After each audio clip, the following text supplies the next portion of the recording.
Bonjour. Vous êtes actuellement devant votre ordinateur, tablette ou smartphone.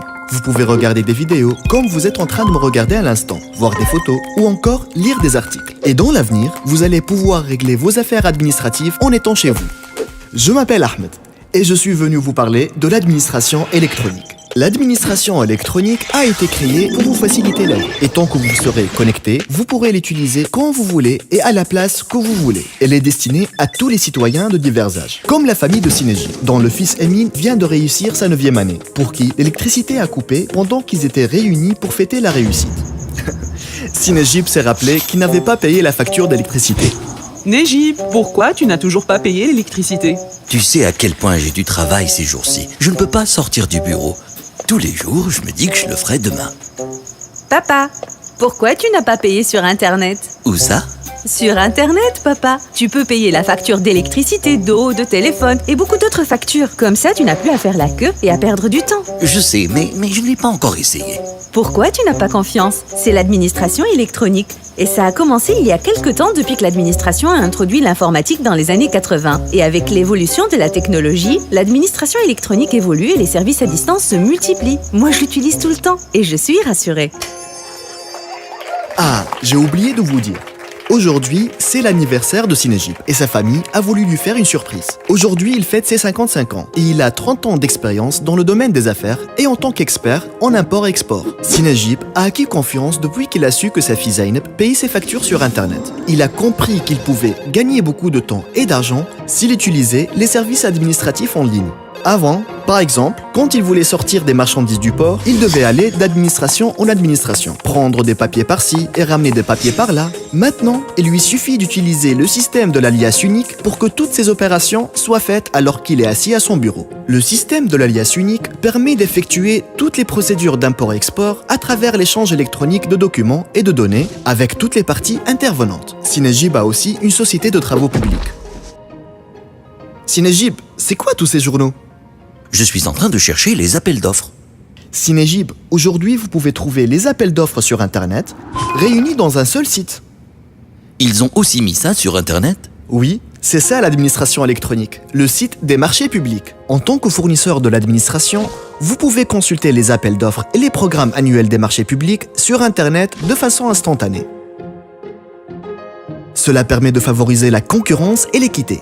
Il faut savoir aussi que le site des marchés publics TUNEPS vous permet de participer aux marchés publics. Et vous pouvez soumettre vos offres via Internet et prendre connaissance des résultats aussi.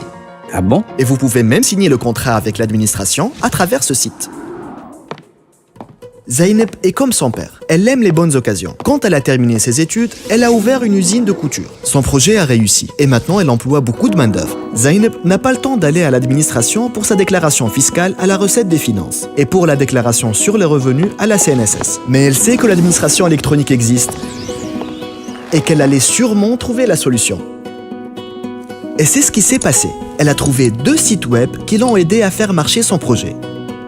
Le premier est celui consacré à la télédéclaration fiscale. Ce site vous permet de payer et liquider vos impôts et taxes via Internet.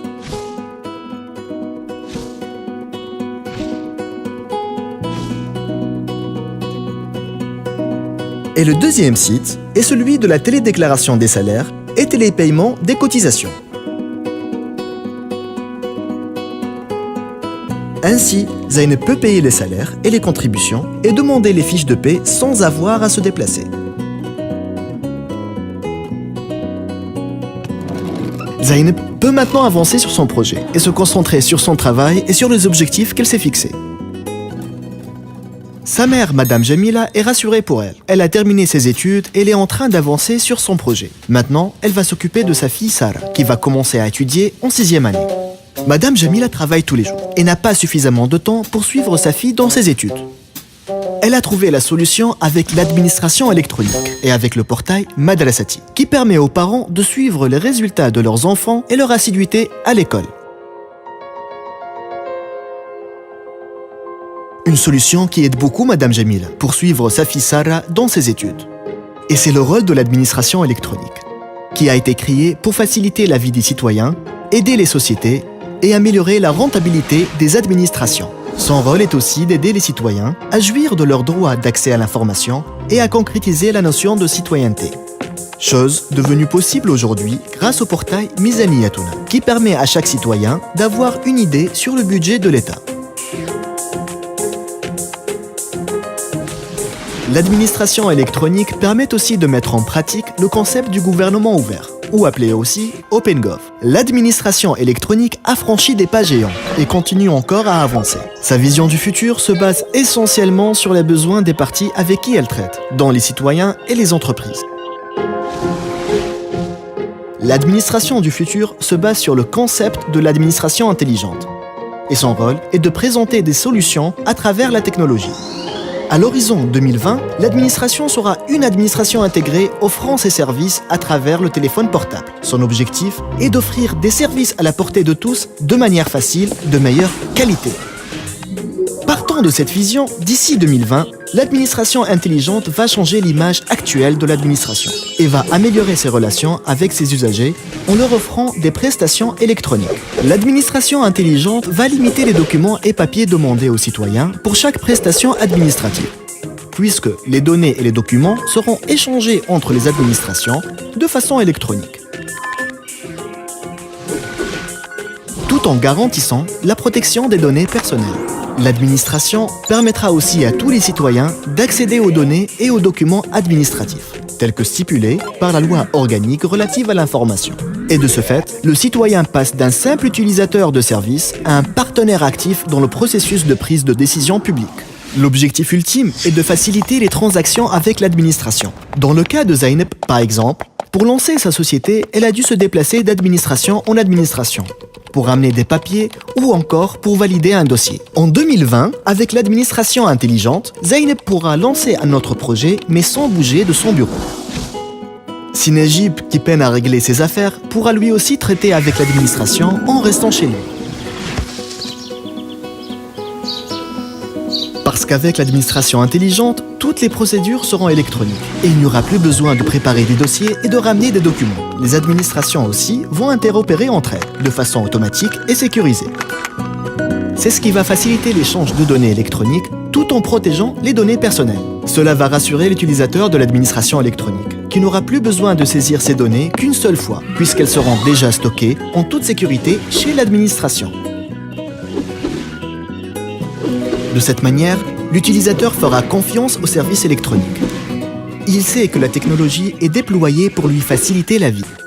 Et puisque l'administration électronique prend le principe de la transparence, chaque citoyen aura la possibilité d'accéder aux informations et données publiques divulguées proactivement par l'administration via les portails Open Data. Les données mises à la disposition des citoyens, des entreprises et de la société civile seront réutilisées pour développer des applications ou mener des études qui profiteront à toute la société et au pays.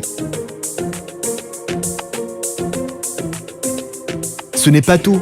Chaque citoyen pourra donner son avis sur le gouvernement, participer au débat public et interagir avec l'administration. En plus de ça, il pourra proposer et suggérer des idées. Cela veut dire que moi aussi je peux dire ce qui ne me plaît pas dans l'orientation universitaire, par exemple, et leur proposer de nouvelles idées. Bien sûr, Emine, ta voix sera entendue, parce que tu es un citoyen tunisien comme tous les autres. Il suffit que tu accèdes au portail de participation publique. Tu soumets ta suggestion et tu donnes ton avis sur les réformes administratives. Tu peux aussi présenter de nouvelles idées qui vont aider à régler des problèmes spécifiques dans le pays. Et pour que l'administration se rapproche davantage du citoyen, elle a mis à sa disposition un guichet unique pour les services administratifs à distance. Ce nouveau portail va présenter des services électroniques adaptés aux différentes étapes du cycle de vie du citoyen et de l'entreprise.